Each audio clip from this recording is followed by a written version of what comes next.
What's happening, everybody? Ghost Gamer here, and actually, not too long ago, I believe a few days ago, I put through a video, a review video that is, on Dirt 3, and I made a comment about racing simulators and things of that nature. So today I felt, why not, we'll do a review of a racing simulator, and that racing simulator is Assetto Corsa. Now, I do kind of have to give it some bad news, if you will, straight off the bat. Technically, the game is about 35 euros, which comes out to about $44, somewhere thereabouts. And while that is not badly priced for a video game, this simulator isn't exactly what I would consider finished and polished. I mean, the overall look of the game is absolutely killer. I love the attention to detail that they put into stuff. I love the graphics that they put into it. I love the sheer fact that, their tracks are, comprised of laser scans of, point meshes. That is actually badass. However, you have a limited number of vehicles. I mean, you're only looking at maybe 15 vehicles, somewhere thereabouts. And that's not getting into the modder community or the, make your own type deal, which apparently, from what I've looked into, you can actually throw your own vehicles, if you're essentially a modder, you could throw your own vehicles into the game. But you're limited on the amount of tracks, and you're limited on the amount of vehicles, which is kind of a killer. On top of that, they don't even have the collision setup right, or the basically the vehicle damage. Quite frankly, if I'm in a quote-unquote racing simulator and I hit a wall doing 140 miles an hour or 200 miles an hour or what have you, I expect the car to basically explode into pieces, not just bounce off of it. And that's actually kind of disconcerting. It sucks, to be quite honest with you. On top of those negatives, they don't really have any weather conditions at the moment, at least not that I've noticed. The career system is a little, it's not to be desired, as far as I'm concerned. That should have been worked on quite a bit. And the AI is a little funky as well. And I don't want you guys to think that this entire review is a negative thing, because quite honestly, until Project Cars comes out, I really don't know if this is going to be one of those games that just kind of gets chucked into the corner pocket and, it was great, it, kind of wowed us with some of the graphics, but, it didn't come to fruition.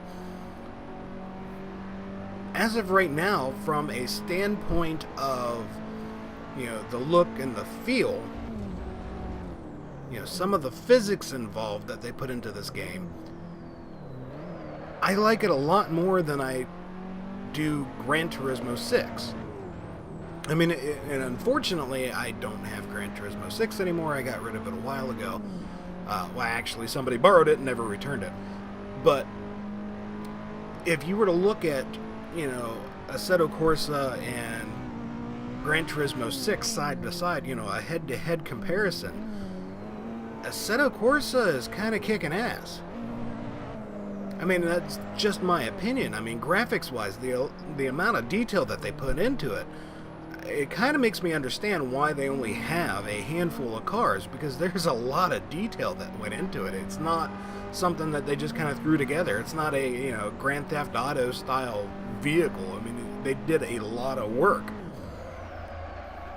Now, objectively, I have to say, from a standpoint of common sense when it comes to video games, or, just a gamer experience, as a reviewer, I have to say, right out front, this is not ready yet.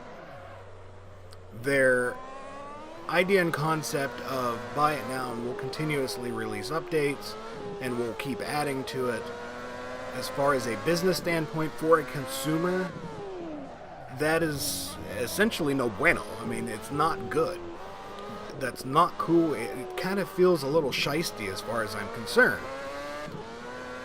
You know, it's one of those things I would expect, a developer to complete a lot of their goal before even contemplating releasing it for money.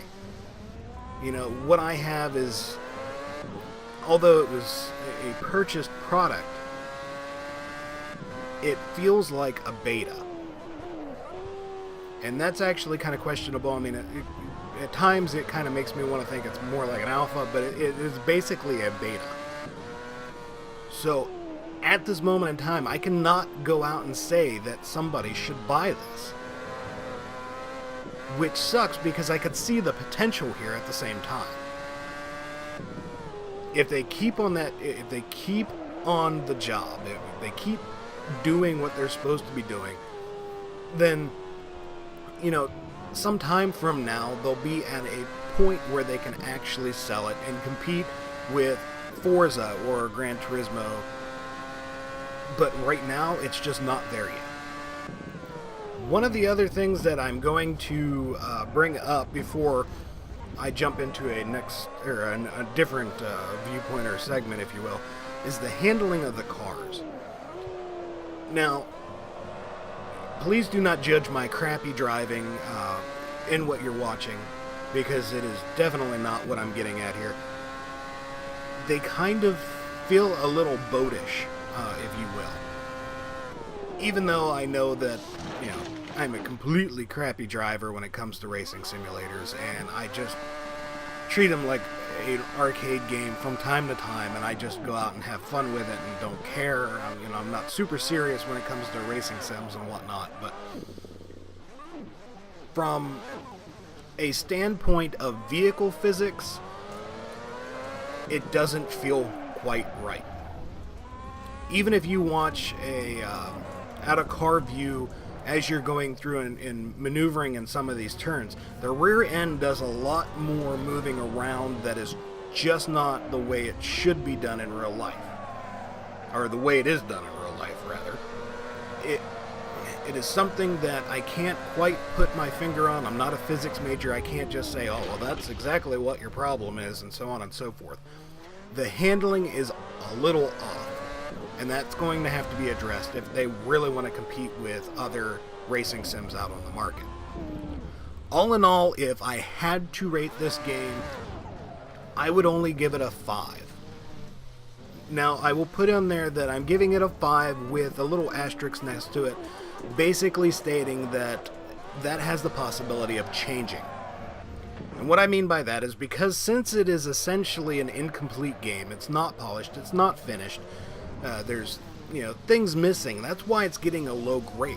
As far as the scalability of the graphics and the actual, graphics itself, the environments, the detail that they put into the environments and in the vehicles and so on and so forth, that would get it a nice high score for me. Because although it is an incomplete game, although I'm not good at racing simulators, I still played this for hours upon hours upon hours, and I just couldn't really walk away from it, even though there's a lot of things that I'm kind of disgruntled with. That playability kind of, pushes that, score up a little bit. But the sheer fact that it is essentially an incomplete game is what is driving the score down. If you rectify all these issues, you add your vehicle collisions and your damage, you fine-tune the AI, you put weather into it, you add more vehicles at this high detail, you add more maps at this high detail, then yes, the score would go up. And it is going to be one of those games that I'm going to have to wait until they push out a later release where there's more content that I can, essentially review and give it a better review. But right now, it's only getting a 5. It can go up. It all depends on the developers and where they decide to take it. With all of that being said, You know, if you have any questions, concerns, comments, if there's something that I forgot that I left out, feel free to drop them in the comments box below. I'll get back to them as soon as I can. Also, if you found this video informative at all, please hit the thumbs up, give me a like, and don't forget to subscribe to the channel. You'll get updates every time we put out a new video to other games and things of that nature. But for now, this is Ghost Gamer. I'm out of here. Thank you guys for watching.